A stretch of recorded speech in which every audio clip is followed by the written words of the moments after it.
Hello, welcome to today's webinar, and thanks so much for joining. Today's webinar is a continuation of what we did the previous time. In the previous one, we looked at 7 key steps to help you succeed academically. Today, I would want to discuss something that is very key. That is what we call the learning styles. So I'll be talking about the 4 learning styles. The 4 learning styles. What is abbreviated as VAC. Talk about the VAC later.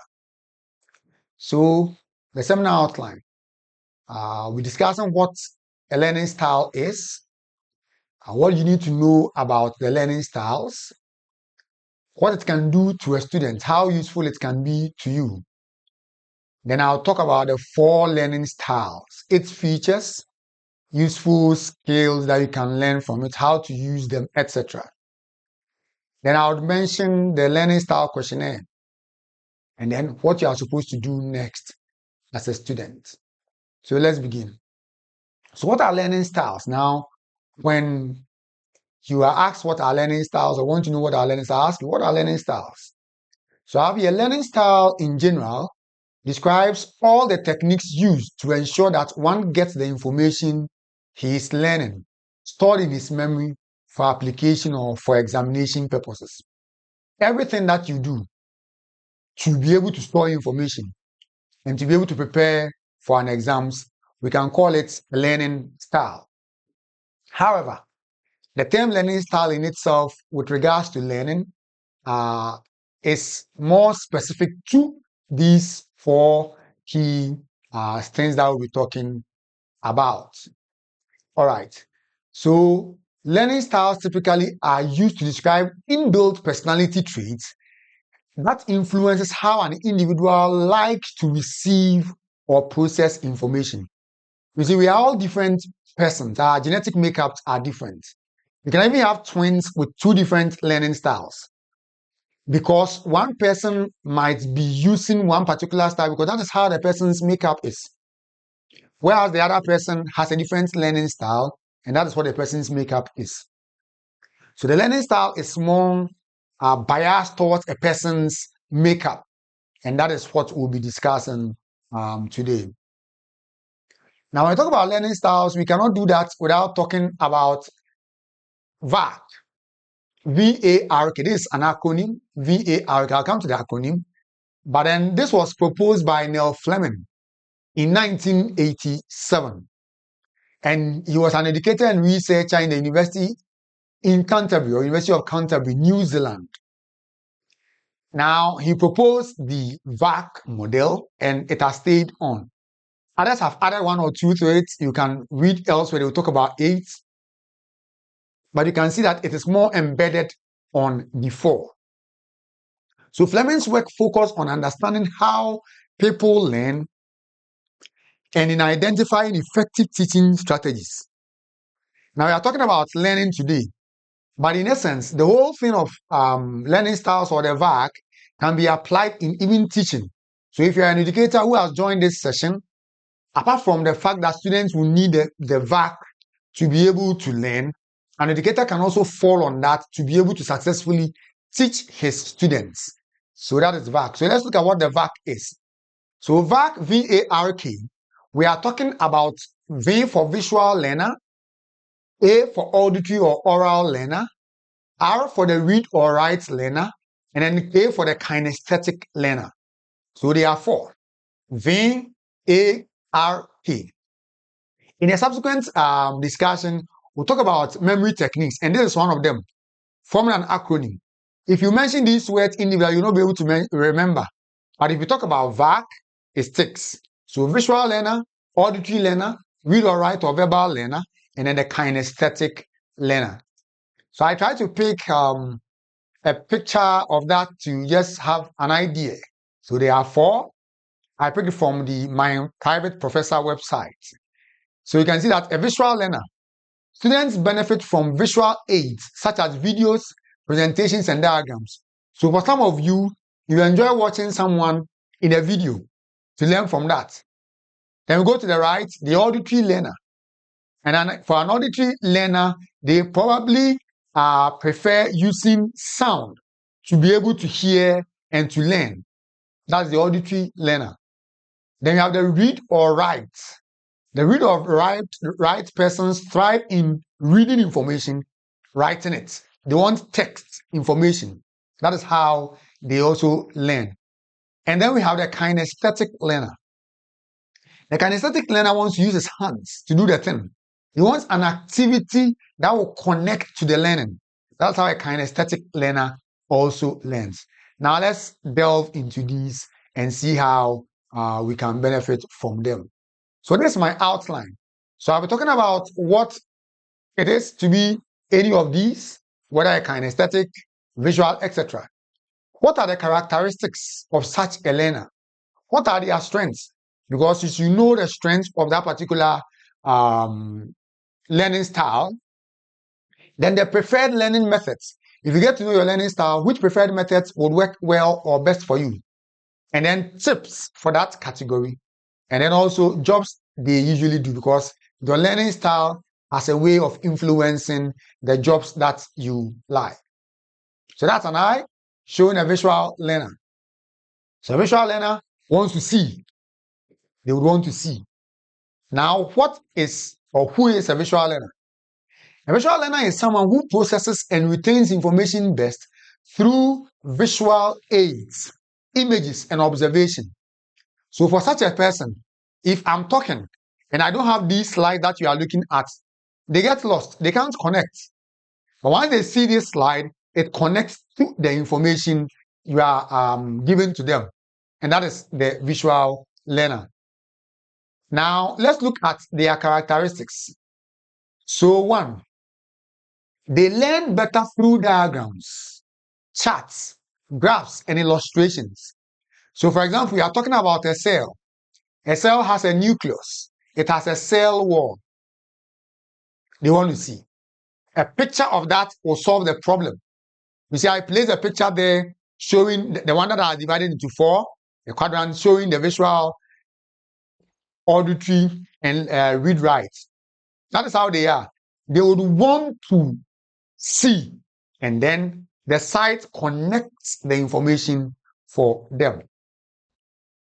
Now, they also benefit from videos, animations, and multimedia presentations. So you want to show a visual learner a process. Let's talk about photosynthesis, how plants manufacture their food. You can't just write steps and want a visual learner to understand. No, it doesn't happen. They would want to see the steps in a picture. So you have nicely drawn pictures. Label 1, you will see a plant leaf. Label 2, you will see the plant taking in a particular gas. Label 3, you see the sun shining on it.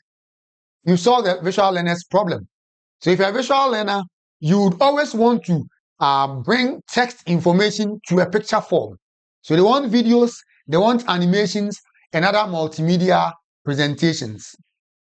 3, they prefer written text, diagrams, and mind maps. So the text has to be written. When you are saying it, it doesn't connect. When they see the word VARK, anytime they want to remember, they picture the blackboard or the board with VARK, and then they remember. They want to see diagrams, like I said earlier. They want to have mind maps. They want to have mind maps. Now, by mind maps, they want to picture the things happen. For example, if you are telling the student that a mango on a tree, when it falls, it comes to the ground. When you say it verbally, they don't connect. When they see a picture where a mango is falling down, then it brings the connection, and then they are able to remember. So that's a mind map. The 4th point, they use visualization techniques to remember information. When they want to remember something, it is a picture they want to see in their mind's eye. That is how they remember. They would want to see a picture. So if you are talking about them if you want them to describe a cell, yes, they know how a cell looks like. If you tell them to describe in written, they'll be picturing the cell, and then they'll be writing from the picture they are seeing in their mind's eye. So they do visualization techniques to remember information. So anytime they want to learn, they want to put the information in a picture form to learn. And these people are drawn to colors, shapes, and patterns.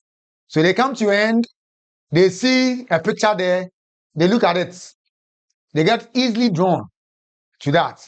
It also has its negative sides anyway. So these are characteristics of visual learners.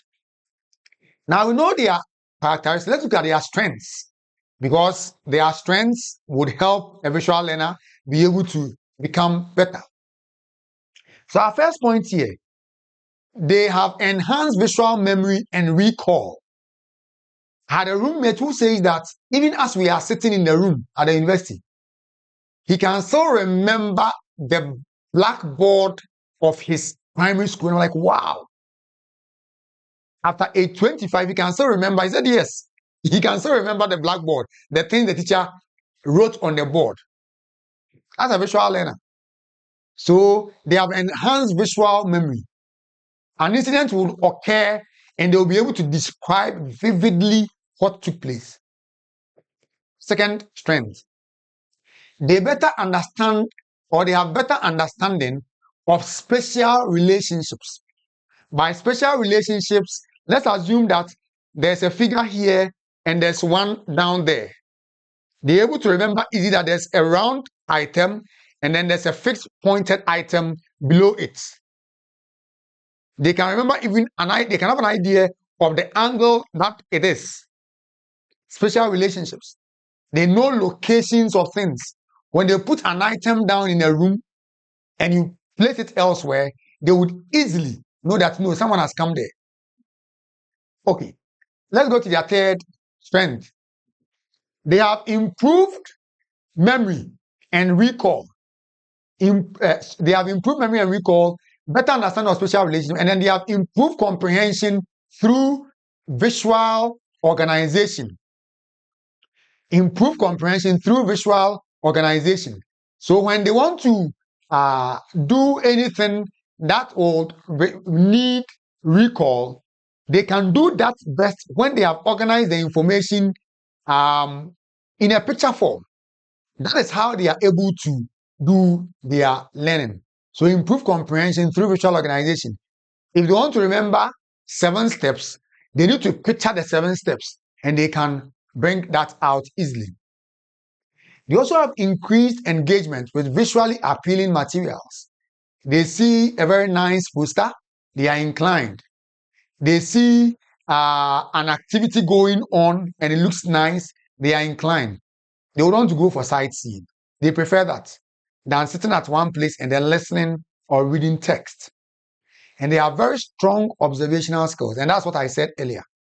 Something will take place, an event will take place. People don't remember the salient facts in there, but they will remember the facts in there because they still carry a mind picture of what was there. As they are talking to you, the incident has already ended, but they can recall the various points of the incident. So they have strong observational skills. Now let's talk about their preferred learning methods.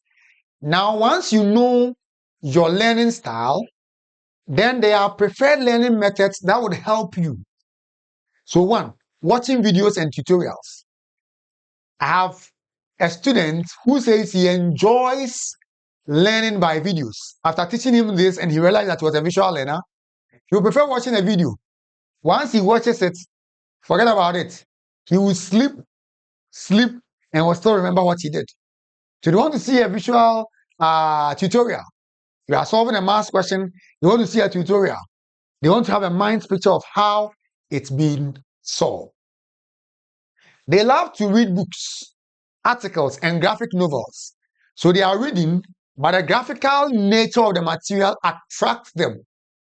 So for example, if they have notebooks, they would always want to write it neatly out with simple diagrams in neatly drawn, so their mind picture will be created from that. And like I said earlier, creating mind maps and concept maps. So you give them a process, a 7-step process. They would want to have a simple sketch of it. 1, then they will do a small drawing there. 2, they will do a small drawing. 3, they will do a small drawing. Now they are able to easily remember that. although it was in text, they would recreate the whole thing into a picture and they can easily recall. So creating mind maps, creating concept maps. Then using visual note-taking techniques like I mentioned. If they are taking notes, they put it in a visual form. They would underline. They would mark. That is how they get through with their learning. Then observing demonstrations and experiments. So they love to observe because they can easily remember. So they will ask you, you do it. Do what you want to. The next time you come and they are performing the same task without being taught how to go about it. All right. Now let's go to tips for visual learners. I'm sure by now you are decoding because the things I'm saying are connecting to you. So they use diagrams to summarize information. Or better, so you use diagrams to summarize information. So if you have very loaded information, just get them into diagrams. Then store it with your skill, visual memory. Anytime you want to recall, you recall the diagram and then the picture comes, all the information will just start appearing. Then create concept maps to organize ideas. So maybe there's a long process that you need to learn in science, in any of your subjects. When you create a concept map where one thing forms another, forms another, forms another, you are able to remember that rather than having text. One, do this, two, do that. No, you don't remember that. But when there's a mind picture or a concept map drawn, it is easy to get through. Then watch video tutorials and online lectures like we do with GH Adesua. Lectures are live, they are videos. You'll be able to connect if you're a visual learner. You see maths question being solved. The next time you need to solve a similar thing, it comes. You are able to solve it without struggling. Then take notes with visual aids, like with diagrams, with sketches. Then use color coding and highlighting. So you have a material, you need to highlight the keywords, you mark them with your yellow highlighter. Any day, anytime, you'll be able to recall that information. Now let's talk about jobs that they do. Because certainly if you are visual, you have a natural inclination for something. So it will not be surprising to find such a person becoming a graphic designer. It will not be surprising to find such a person to become an architect. An architect is drawing your designs and all that. It will not be surprising to have such a person to become an engineer. Yes.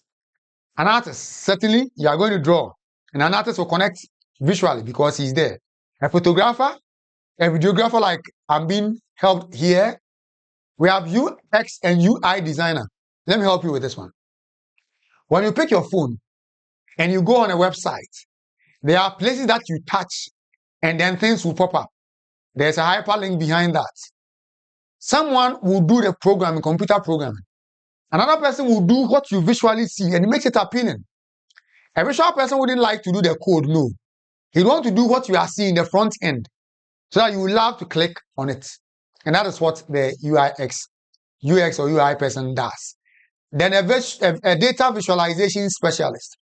So sometimes we are talking about data about something. The number of students in a class, the number who like football, the number who do this. Yes, you can easily connect because you have the ability to understand the information and put it in a picture form. And that's the last point here. Data visualization specialist. There is data, they can move it into pictures and they will all understand what that data means. Anyway, after all those strengths, then they have challenges. So they may struggle with auditory, sound, or text-heavy information.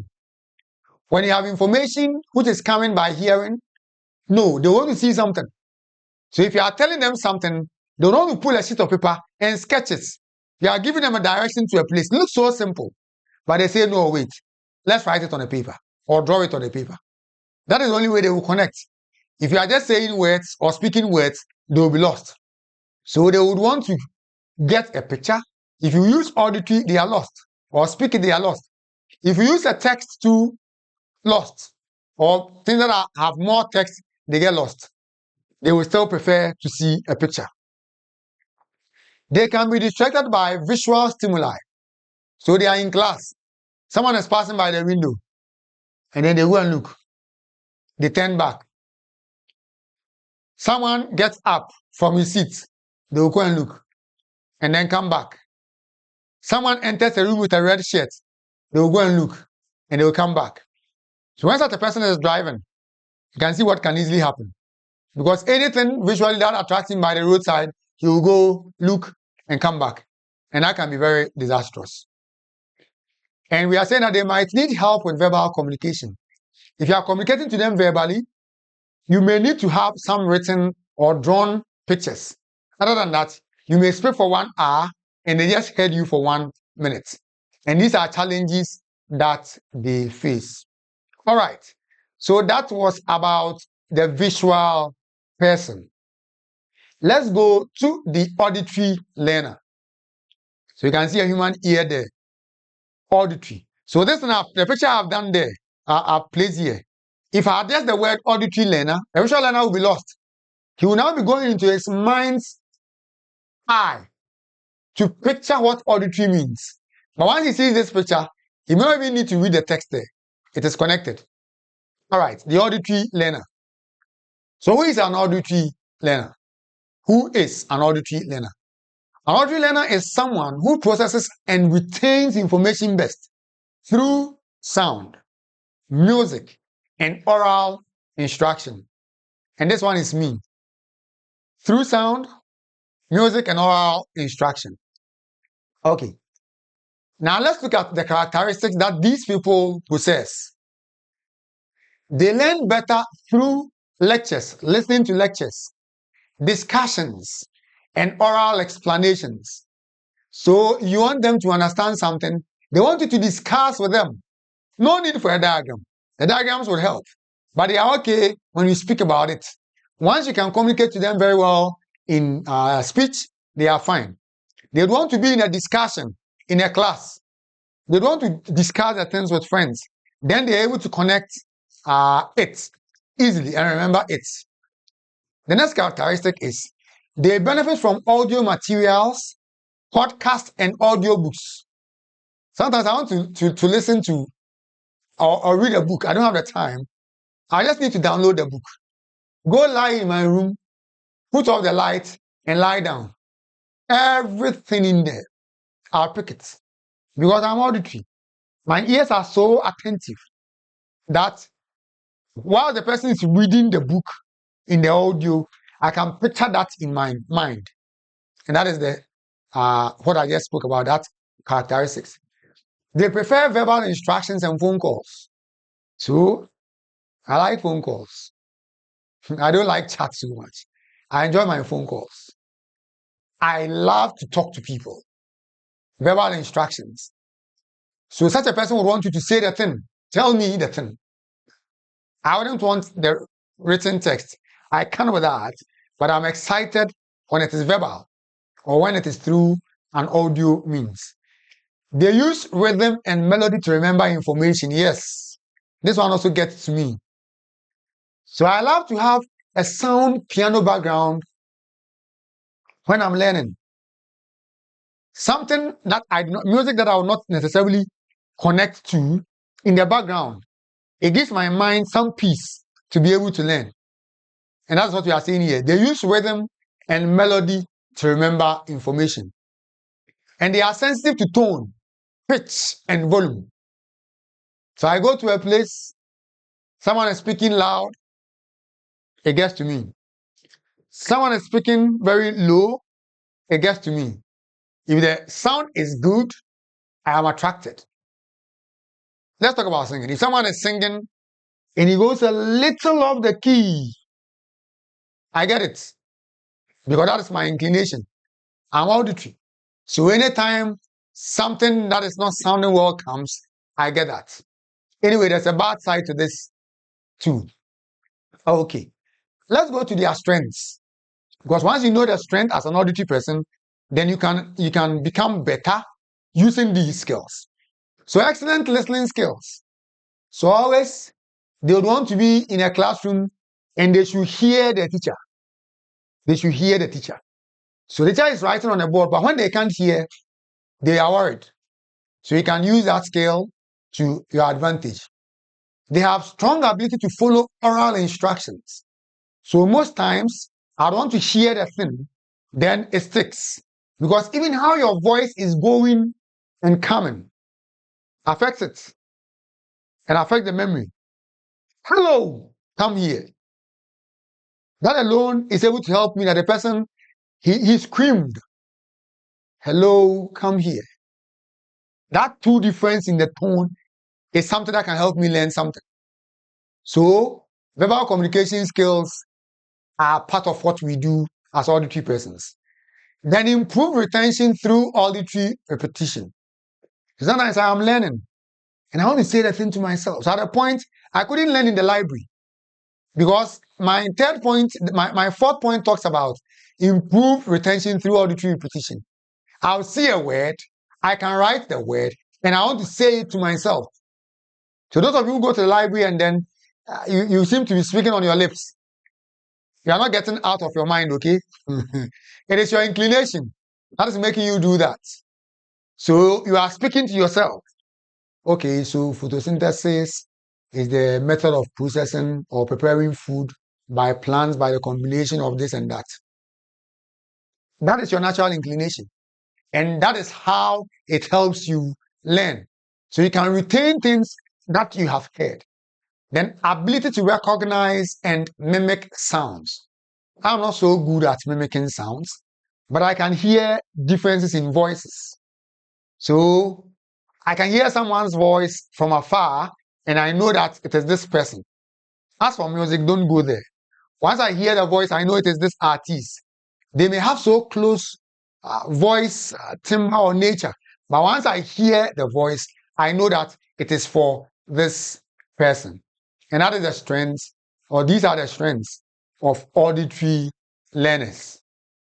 Now, let's move on. So we go to tips. Tips for auditory learners. Some tips for auditory learners. Now, in our days, we didn't have access to record lectures. But in your time, you can use your phone to record. So record lectures or discussion, but please, anytime you want to record any lecture, let the person be aware. Okay, because you know there are certain things they will say loosely in class, which they wouldn't say in public. But once you are recording them, then it's becoming public information. So if you want to record somebody, you need to prompt the person. So they would want to record lectures or discussions. So we are discussing about a new business, a new idea. They would want the audio recorded so that they can be able to listen and remember the information. The next point here is they listen to audiobooks and podcasts, and that is true. So if you don't have time to read or you're not excited about reading, just download the book in audio form or go to their podcast and then listen to it, and you are sorted.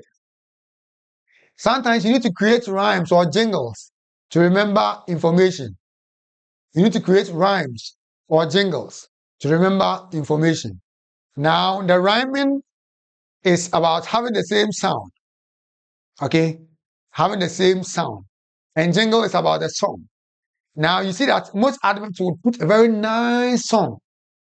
You don't consciously want to learn the song, even ordinary songs. It is not a kind of song. You don't consciously learn it. But after a while, you see yourself singing. The song is playing and then you are nodding your head because auditory, it's been stored.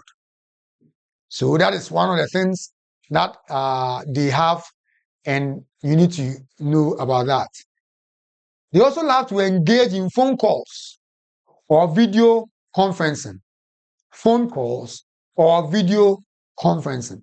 So like I'm doing this one like a video conferencing. I also love phone calls. I can do that for a very long time, provided that the information I'm getting is good. And then sometimes you need to use text-to-speech softwares. Now there are software that can convert what you are saying to text. So once you are saying the thing, then you can also get it to write it for you, and then it solves your problem. Now let's talk about the jobs that they love to do. So they love to become musicians. Musicians, most of them, unless otherwise they force themselves in there, they will likely be auditory. A radio host or a radio presenter, auditory. A podcast, if you don't know podcast is like a recorded information that is placed online. That's a podcast. So a podcaster will have to be auditory. A public speaker, like I'm doing, you want to stand in front of people and speak to issues. A public speaker will need to be auditory. Then a teacher or educator will need to be auditory. But for this one, someone can be visual and will be an excellent teacher. Because if I'm a visual as teacher, I'll certainly be more visual. But that doesn't mean I can't teach. All I need to do is to be able to communicate what I want to teach to my students in a picture form. And it works well, auditory works well for teachers and educators. Also for sales representative. So you've been sent by a company to go do sales in another branch or in another location. When you get to that location, as I've listed in my point 7, you're a customer service representative. So you should be able to let them know what product you have. And that is a customer service personnel who needs to be able to talk to people to get it done. Then an audio engineer, or what we call a sound engineer. So a sound engineer wants to record music. You want to record music.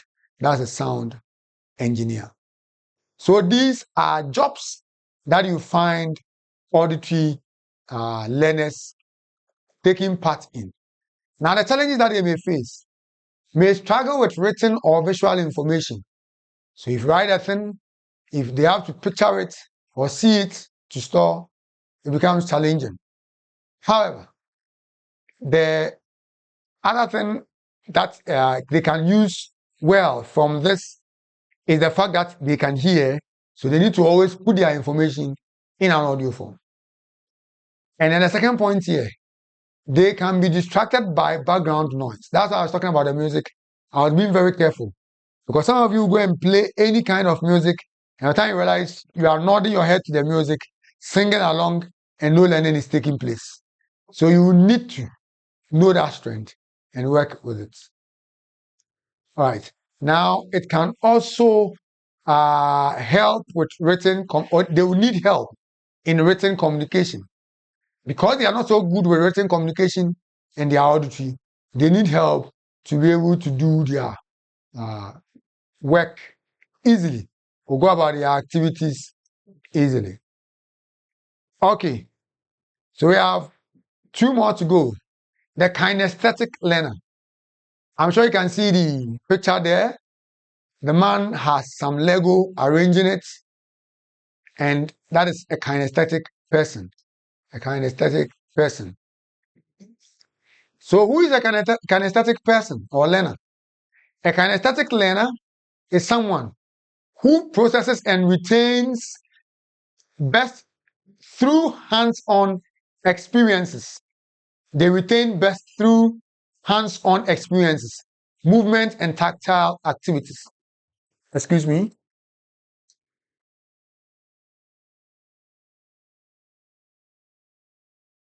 So they retain well through such. Now, such persons will be able to work well using information storing by use of their hands. So you are talking about chemical combination or chemicals that are combined. They get that done easily. When they have to arrange the thing, when they arrange, then they will remember. That's a kinesthetic person. So they want to move their hands, do gestures, and all that. Movements and tactile activities. That is what gets them on. So that's who they are. Now let's talk about their characteristics. These people learn through experimentation and exploration. So they want to have an activity taking place. They want something to happen, that their body will be involved. So you are talking about mountains are very tall, landforms, and all that. No, it doesn't sink. They want to go and stand by the mountain and you tell them that is Afajato. Oh, okay, that is Afajato. That's how such a person will learn. Or better still, if you are telling them that a cube has this number of sides. A cube has 6 sides. So a cube has 6 sides. They will prefer having the cube to hold and count the sides by themselves. They wouldn't want to picture it or just take your words for it. They love to touch the thing and to do that. So they love experimentation and exploration. And then they prefer hands-on activities, crafts, and projects. What you are saying we should do, don't give me just lines to go and learn. No. If you are saying that a potted plant cannot grow well when it doesn't receive sunlight, and that it has to be covered with, when you want to do that experiment, you have to cover it with a box for say 3 days and check this, that. No. Let's perform that if it is so. Once they perform the activity, it's done. They don't want to do crafts. They don't want to have projects. So if you are talking about picture making, they want to put their crayon or their marker or pastel colors to draw something. Hands-on. They want to physically be engaged. They benefit from movement, gestures, and body language. So if you are telling them that some landforms are high and some are low, you are better doing some landforms are high and some are low. Just that activity of saying high and low, get them to remember what you said. But if you fold your arms and you say some landforms are high and low, they are lost. They don't want to see some activity, some gestures, some body language. Then they use touch and texture to understand concepts. So if you are telling them that a smooth surface can reflect light, then they would want to see a smooth surface that is reflecting light. When you give them a smooth surface, they would want to touch that smooth surface. Then they know that, yes, what you are saying really is so. So if it is a rough surface, let them touch. It will connect. They will never forget what you've told them or what they have learned. So they use movements, gestures, body language to be able to understand things. And then they touch and texture to understand concept. That's what I was saying. They use touch and texture to understand, so they want to feel the thing. And then they enjoy practical applications and real-world examples. So you are talking about a waterfall. A waterfall. They would love to see the waterfall. They would want to know how it feels like a waterfall. If you are talking about, say, Kosombo producing electricity, and you talk about a turbine, they would love to go there. Or better still, they would want to say, okay, so it moves around like this, and then the water will fall. You see them using their hands to make gestures. That is how these people learn. The point 5, they enjoy practical applications and real-world examples. This is what helps them to learn. Now let's talk about their strengths.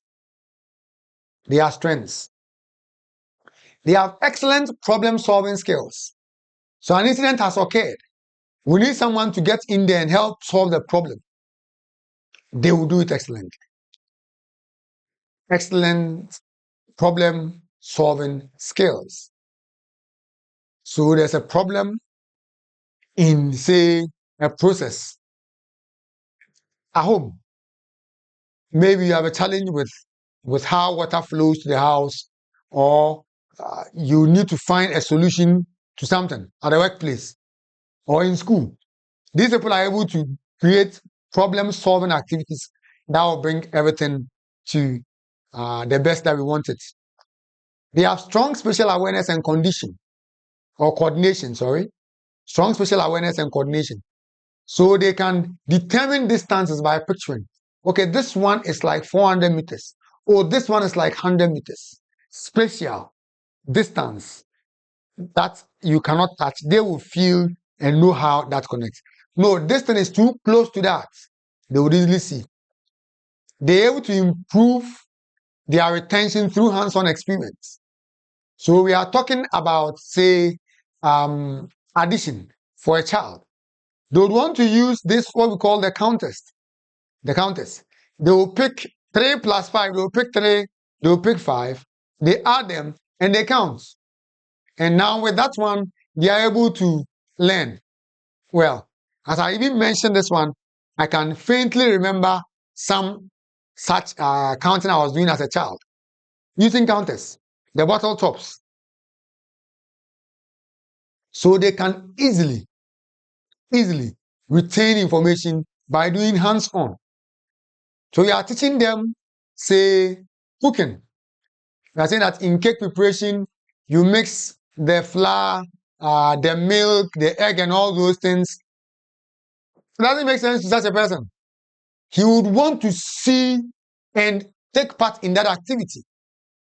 When they take part in that activity, that is when they are able to connect to the information and then enhance creativity and innovation. So these people are able to create what doesn't exist with their skills. With their skills. So they are very creative because they can bring into things, create a mind picture of it.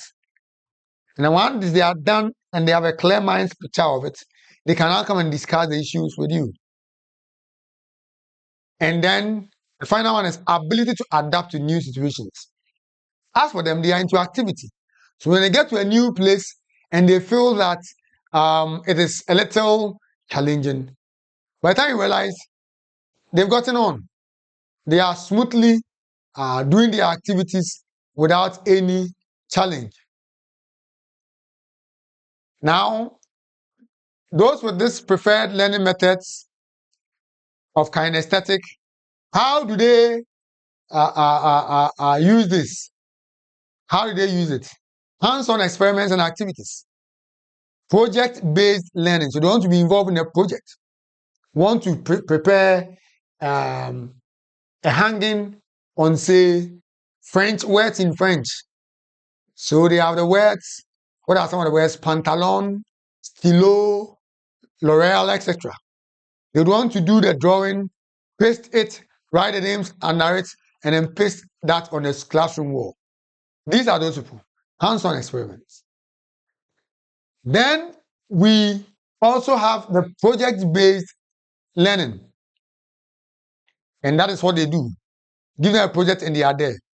Then the third one is the role-playing and simulations. So you are saying that when two cars are approaching each other, when one doesn't move off, they would have a head-on collision. That is good. But they would prefer calling two people to come and walk towards themselves and then hit and not able to go, and then place those two people at different distances so that they walk past each other. You want to do a role play. How does it think that the teacher is saying work? Do a role play. And that's so much. Then the fourth one, which has been running through, is field trips and adult learning. As a matter of fact, many students are stuck in a particular school because of these activities. They feel that for this school, we'll go to trips, we'll do outdoor activities. But for that other school, it doesn't exist. These are some of the preferred learning methods. Then using manipulatives. They can use a puzzle. They can use games. They can use models. So they want to arrange something in their hands. They want to check through a puzzle and know how to fill it out. Or freestyle, they don't have games. They don't have games. And that is also worth looking at. Now let's go to the next.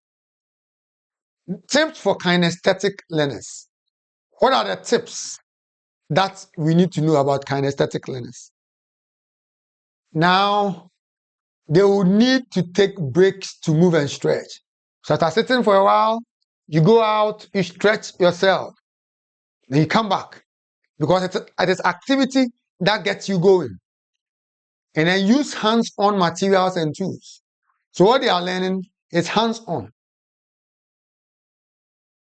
It wouldn't need just hearing. But once they do the activity, it stops. It stores the information. And then our third point is creating prototypes or models.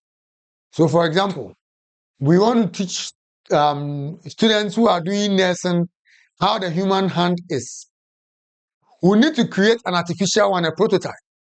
And then with that one, we will be able to help the students remember what they have been taught, and engage in role playing and in simulations, and then participate in outdoor activities. They want to step out, do 1 or 2 activities out there, and then that would ginger them, give them more energy, and then they will come back and then do their regular work. Now, what kind of jobs do they prefer regularly? Or which kind of jobs do you find them in the kinesthetic learner? So an engineer would want to use his hands. An artist, an athlete will be running. A craftsperson would want to carve something, want to do poetry, whatever. It's using the hands to do a pot or to create a pot in poetry. They would want to be scientific researchers, architects. I mentioned architects earlier for the visual. A chef, a landscape designer, a physical therapist, or a construction worker. These are jobs that such people would love to do. Then the challenges. They may struggle with sitting still or do passive learning. So if you are a kinesthetic learner in your class, set a small time, he'll go into his bag. The next time, he picks someone's pen. The next time, he pushes someone. If the person is a child, they can't sit still. They sit a little bit, they get up. So those people can do passive learning. Passive learning where they will have to put a book there alone and be reading. No, that is not them. They can be easily distracted. Charlie, let's do this. They are caught into another activity. Let's do that. He's caught in that activity. These people are easily distracted, the kinesthetic learner. So as educators and as parents, we need to learn to know our children's style. Then we'll help them come out of these challenges. So they will need help in written and verbal communication. So such a person wouldn't love to read text. Help them become better in reading text. They will not be so good in verbal communication. They want to do things. Help them be able to talk and communicate. And it helps so much. All right. Then I come to my last one. Reading, writing, or writing learner. The reading or writing learner. I didn't take it in the order of the VAC, okay? No. All right. So the reading and writing learner. That person, certainly like the word goes, would want to learn through reading or writing text. Reading or writing text. Now, this learner is also called a linguistic learner. You know a linguist? He wants to write information. He doesn't want any information through the ear or read a text. They would want to have it scribbled. When they want to communicate, they prefer writing it out. They also use the same process to retain information from text or reading and writing. So such people, they have been given notes. When they are learning, they will recopy the notes. Don't think it's funny. That is how they are created. That is their natural learning style. So they will just have to copy the notes and then the information sticks. So that's that with the behaviors. Now, what characteristics do these reading and writing people have? They learn through written instructions and text. Prefer reading books, articles, and documents. Just give them the information. They will read. They benefit from writing summaries, notes, and essays. So when you have done giving them the notes, they would want to write it in their own summary. They would want to pick notes or write essays out from the text that you have given them. And that's the third point here. They use summaries. Then the fourth point, they use lists, outlines, and diagrams to organize information. So the truth is that such a person, if is a tutor would always be giving you information in writing. If it's a student, he would also want to take the lessons in short points, outlines, diagrams, to organize the information.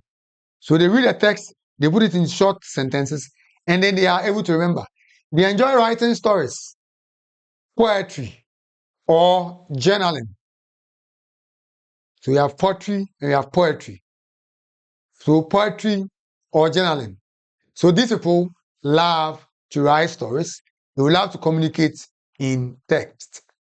Let's talk about their strengths. Excellent reading comprehension. So we are all reading a paragraph. We don't understand. When a writing and reading person comes, he will easily read and explain to all of us because he has been able to decode the information. That decoding is very important to get a student to understand the information. And they have strong writing and communication skills. Strong writing and communication skills. Because they have an advantage of putting information down. When you are asked to write an exams, they're able to put the information down better than you. So they will improve retention through written notes. So they are learning. They have a side book. They are writing points down. They have enhanced vocabulary and linguistic skills. So they're able to learn new words, new ways of putting out information, and that gives them the ability to analyze and critique the information. That's their ability, and that is a strength. Now, their preferred learning methods: reading textbooks, articles, and online resources, writing summaries, taking notes, and then writing essays, creating lists, outlines, and diagrams. These outlines are very key, even if you are not reading and writing person. If you are reading a visual, it helps you note down the points and be able to repeat in an exams. They love to participate in online forums and discussions. So if there are forums going on radio, they would want to call in, get some information from there, and it helps them store information. And then engaging in writing workshops and journaling. Writing workshops and journaling. So once you see that you are a reading or writing person, then forums, discussions online, engaging in writing workshops, reports, and journaling becomes natural skills that you exhibit each day. Now let's talk about tips for reading or writing learners. If you are a reading and writing person, love to take notes. Summarize your notes into points, and you'll always remember. Read books and articles on topics of interest. Okay? So you find yourself reading notes and courses of interest. Then you would always love to write essays, stories, or poetry. You would always love to write essays, stories, or poetry. And they will always need a concept outline. Like I've pushed on this board as I'm speaking, these are giving me an idea of my next points. So point 4 is create outlines and concept maps. Create outlines and concept maps. So you'd have to have a clarity of the text, break it down, then learn the steps in your head. Because you're a reading or writing person, if you have few steps, it will easily store. Anytime you'd want to remember, you're able to do that. Then the last one is engage in online discussions and forums. You can join GH Adesua. You can join other online platforms where you'd be able to do reading and writing. Now, once you know that these are your skills in there, then we look at the jobs that they prefer. The jobs that they prefer. Now, such people are found to be writers or authors. You find them to become journalists. They like to edit information. So you have some information that is there. They would want to edit that information. They become researchers because you'll be writing publications and all that. Then they will love to become teachers or educators like myself. They want to become lawyers. Auditory also love to be lawyers. Those who speak. But those who love reading and writing also love to become lawyers. Librarian, handling library books, helping people find their way in the library, etc. They also love to be marketing specialists. They write scripts for companies to be able to market their products. And then we have what we call a technical writer. When you go to a particular field, there are those who are technical writers. When you go to engineering, there's what we call technical writing. When you go for an of a building, they are able to write a report of what took place there. So that is a unique thing that they do. And then they are also publishers. They can write a book, publish it, or they can write anything and get it published. So that is one of the things that they are involved in. Now, challenges they may face. Challenges they may face. But at least you need to know what challenges you may face. So once you are getting close to it, you can move away from that. They may struggle with auditory or visual information. So they have to listen to something, they have to see something, they don't connect. They want to read the text material. And then they can be overwhelmed by too much information. Because they love information, when they see this, they want to read. When they see that, they want to read. When they see this, they want to read. So for one particular course, they have about 5 text materials. They read here, read there, read there, read there, and read there. Just for the same course material. Or for the same course, they read different materials in that subject area. It has its pros and cons anyway. So you need to judge what your challenges, and then utilize that one, or use that as a stepping stone not to fall prey to those challenges. So these are with this kind of learners. All right. So now we've spoken about 4. VARK. Visual for viewing, A for auditory, R for reading, right? And then K for kinesthetic. I told you I didn't arrange it in that order. Kinesthetic. So these are the 4. Now there's a questionnaire that is able to help you know where you fall. You are just going to tick what your desire is in various activities. And then when you add the marks, it will tell you your preferred style. So for those who would want to use this questionnaire, it's a little elaborate and I couldn't add it to this discussion. The instructions for the questionnaire is clear. So if you would want to run this questionnaire, probably by now you don't still know your learning style, just send us an email at ghana.adesua@gmail.com, and then we'll send you the questionnaire, and then you'll be able to fill the questionnaire, and it will give you your learning style. It will give you your learning style. So that questionnaire is available.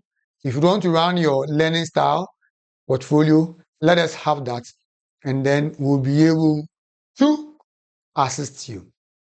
Now, after going through this VARK, what next?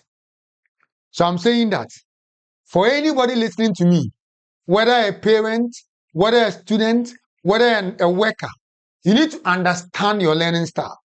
Because any day you need to recall information, that is how you are going to recall. So for example, you want to store a phone number. For an auditory person, he needs to repeat the numbers 0249-665-083-149.